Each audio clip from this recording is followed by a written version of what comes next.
Neuroscience just proved your granddad right. Doing things that suck does build character, and mastering that fact is integral to your success in everything you do in life. So let's embrace the suck.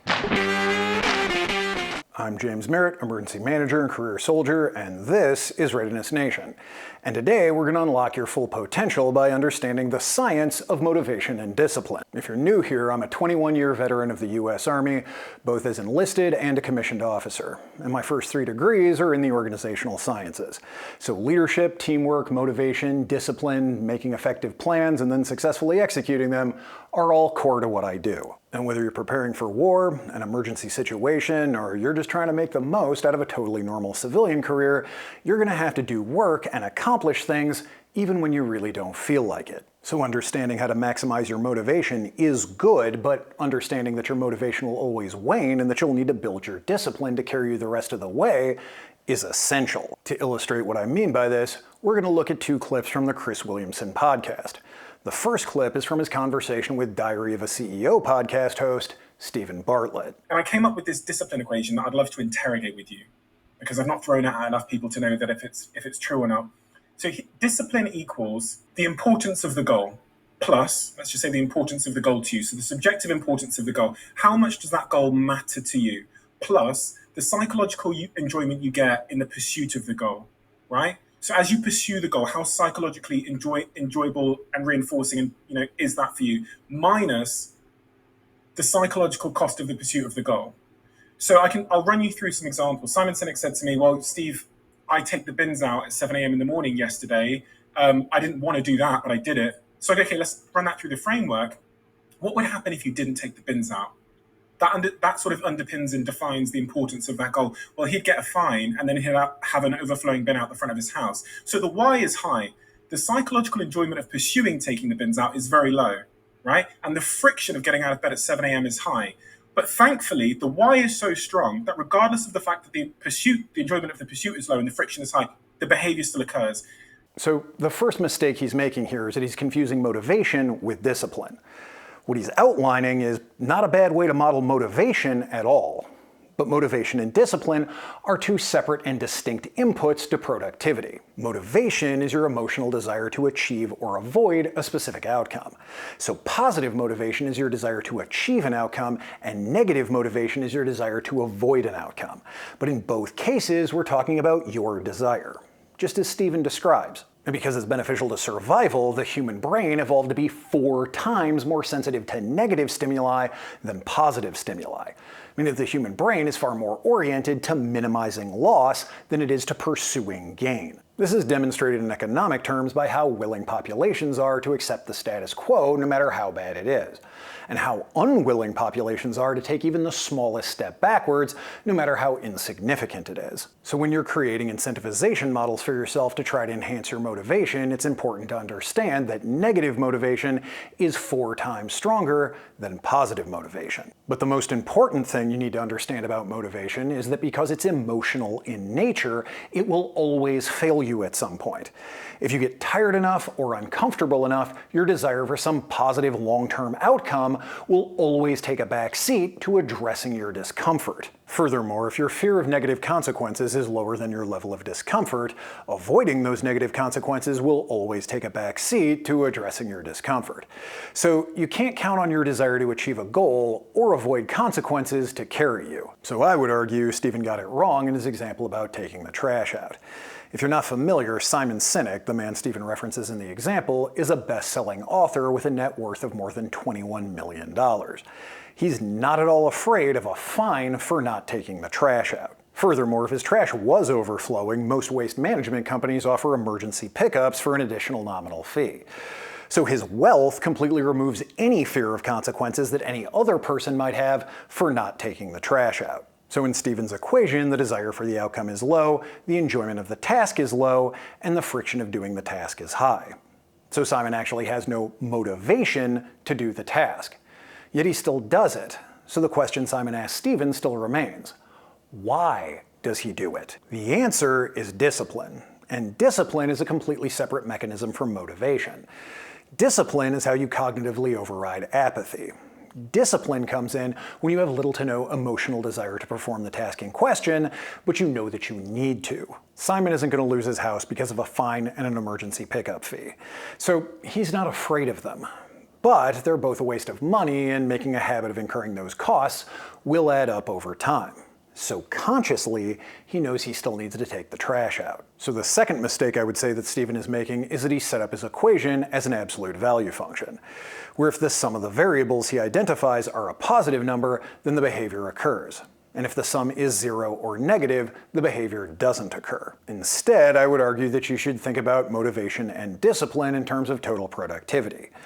And think of it like physically moving a distance to a desired location. Or think of it like a vector diagram.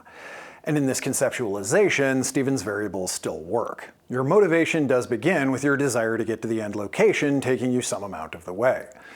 Then the reward you get from moving towards the end location moves you an additional part of the way. But then all the sources of friction and resistance set you back some amount of the way. But this isn't where it ends. If the desire to reach the end location, plus the reward of moving towards the end location, minus the friction and resistance of moving towards the end location, is less than the total distance needed to get to the end location, it's discipline that can carry you the rest of the way. If your total amount of discipline is greater than the rest of the distance that needs to be traveled to reach your desired destination, you'll still reach your goal. But if you don't have any discipline, or your discipline is weak, you'll always be relying exclusively on having enough motivation. Now, motivation is a good thing. It's always less draining to do something when you're excited and passionate about doing it.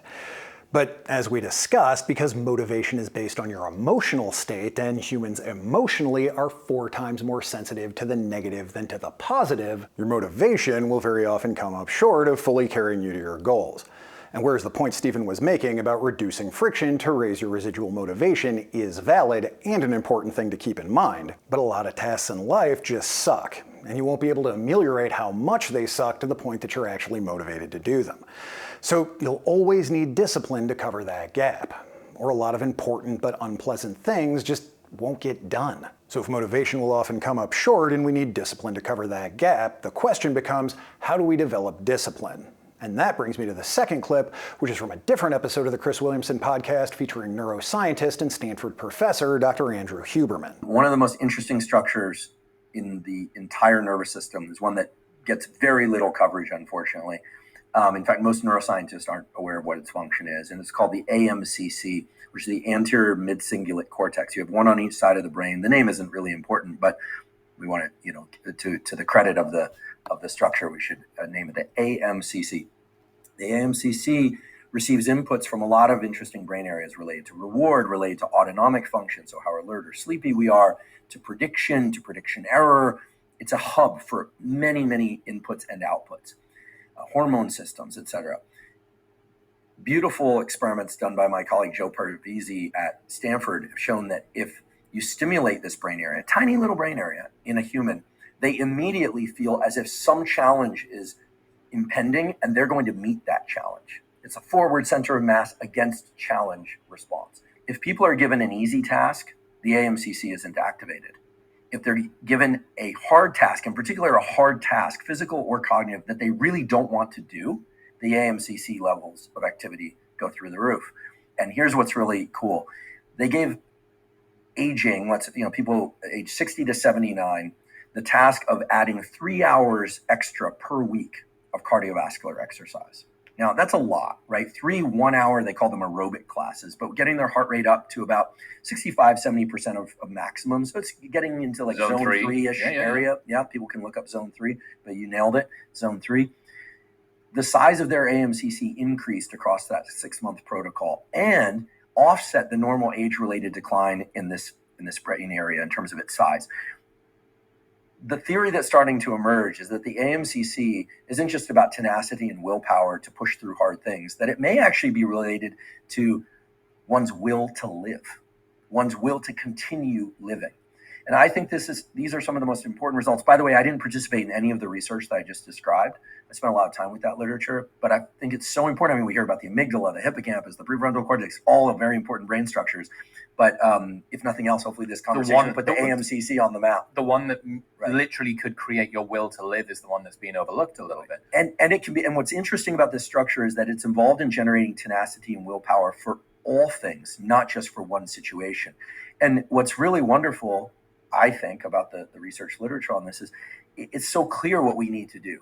We need to do things. Let's say, like me, you're a person who enjoys weightlifting and you love running. I love those two activities.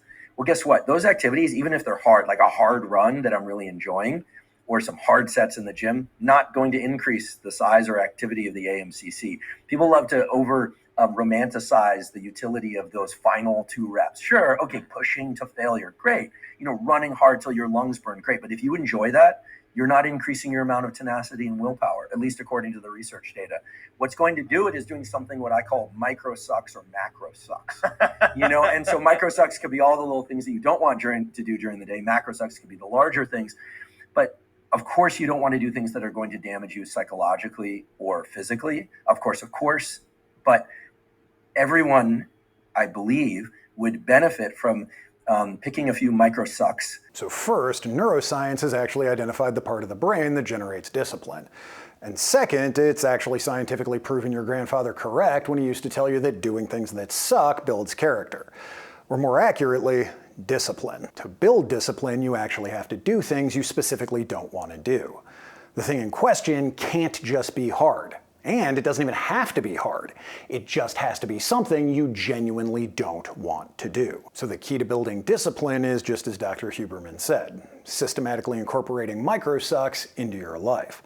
Start out small with whatever you can manage. Just identify 3 to 5 things that you actively dislike doing and incorporate them into your routine. Now, if you're just looking to build discipline, it could be any 3 to 5 things that you don't like that won't do you any harm. But you'll be best served to look for what 3 to 5 things that you actively don't want to do that would enhance some other part of your life in some way if you started doing them regularly. If you hate exercising, it can be exercise.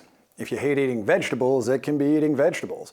It can be any chores at home or at work that you hate doing, but if you did them more regularly, it would enhance your operations at home or at work. And as you build the discipline to do those 3 to 5 things so that they don't seem challenging anymore, find 3 to 5 more things that still seem challenging and start doing them too. And as those start to get easy, find 3 to 5 more things that still seem challenging. It's literally just like increasing the load in weight training, but for your AMCC. And just like with weight training, if 3 to 5 things turns out to be too difficult for you to start with, then just start with 1, then build to 2, then 3. It's all about finding your starting point where you can consistently make progress. And as you develop, consistently adding load from there. And by doing so, you'll not only incrementally square away every aspect of your life, but you'll also build the discipline to face the major challenges life throws at you. So your granddad was right. Doing things that suck builds character, or in this case, discipline. So it's genuinely the case that routinely doing things that you truly don't want to do is one of the secrets to success in life. Now, I'm not saying that you can't live a generally comfortable and pleasant life, but the science is clear. Apathy, laziness, and lethargy just breed more apathy, laziness, and lethargy. It shrinks your AMCC, and not only saps your discipline, it literally saps your will to live. So embrace the suck, be your best self, and make the most of the time you have on this planet. Because everything you want in life is on the other side of hard work. So find the heaviest thing you can lift and carry it. But that's going to be it for me. So if you found this information useful, give me the old controlled pair on the like and subscribe buttons. And if you found this information useful enough that you want to buy me a beer about it, there's a link to my Patreon and Subscribe Star in the description. So until next time, this is James Merritt for Readiness Nation, reminding you to always be the master of your fate and the captain of your soul.